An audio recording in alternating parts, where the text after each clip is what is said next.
Dua buah balok massa M1 dan M2 dihubungkan dengan pegas ringan pada lantai mendatar kasar. Koefisien geseknya antara balok dengan lantai adalah mu. Hitung gaya mendatar minimum F yang harus diberikan pada balok M1 agar balok M2 tepat akan bergeser. Jadi ketika dia didorong dengan gaya F, ya, kemudian ada dua buah balok, gitu ya. Mereka berada di atas benda yang kasar.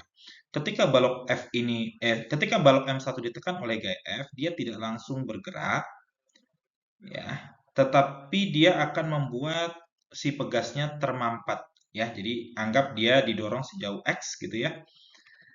Nah, ketika dia termampat, ya, tepat ketika balok M2 akan bergeser, berarti karena adanya gaya gesek pada kedua balok dan eh, adanya massa M2 dan pegas, sehingga balok M1 itu dia ketika dia tepat akan mendorong balok M2, itu kecepatan dia adalah 0. Jadi tepat setelah ini semakin tertekan, maka gaya pada pegasnya semakin besar karena gaya pada pegas adalah F sama dengan Kx, gitu ya. Sehingga kalau kita gambarkan pada balok M1, gaya yang bekerja adalah M1G, lalu ada gaya normal, ada gaya F, lalu ada gaya pegas, gaya gesek dan ada gaya pegas, F pegas, gitu ya. Di mana F pegas adalah Kx. Nah, ketika gaya F ini bekerja, maka usaha oleh gaya eksternal adalah delta EP ditambah delta energi kinetik. Di sini delta EP-nya datang dari pegas, gitu ya, karena tidak ada perubahan ketinggian. Adapun delta EK ketika mula-mula didorong sampai dia diam sementara, di sini dia diam sementara, gitu ya. Maka delta EK-nya juga dia 0, ya.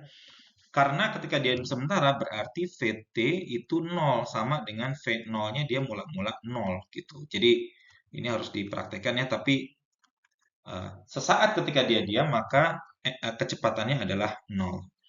Berarti usaha dari luar apa saja? Usaha dari luar adalah gaya dorong. Ya, ketika dia didorong sejauh X di sini ya, berarti Fx dikurangi F kinetik ya, gaya geser kinetik kali X. Di mana F kinetik adalah mu dikalikan gaya normal. Nah, gaya normalnya adalah M1 dikali G. Berarti Fx minus mu M1G minus, maaf, Fx dikurangi mu M1G sama dengan delta EP-nya adalah setengah, ini kali X ya, maaf, dikali setengah Kx kuadrat, gitu ya. Sehingga gaya dorongnya ketika mulai didorong sampai diam sementara itu menjadi Kx per 2 ditambah mu M1G.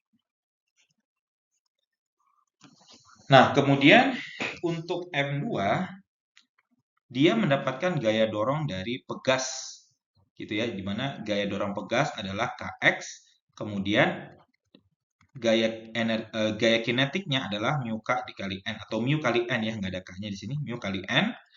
Berarti di sini kalau kita lihat ya, N-nya ke arah atas, kemudian beratnya adalah M2 kali G. Berarti nilai N sama dengan M2 kali G. Berarti gaya gesek kinetiknya adalah mu dikali M2 kali G. Berarti ketika dia tepat akan terdorong, maka gaya pegas dikurangi gaya gesek kinetik sama dengan 0. Ya, sehingga F pegas adalah Kx, gitu ya. Itu sama dengan gaya gesek kinetik atau mu M2G. Seperti itu. Maka Kx ini kita tinggal masukkan ke dalam sini. Maka gaya dorongnya adalah mu M2G dibagi 2 ditambah mu M1 kali G. Berarti F-nya menjadi mu G dalam kurung M2 per 2 ditambah M1. Seperti itu.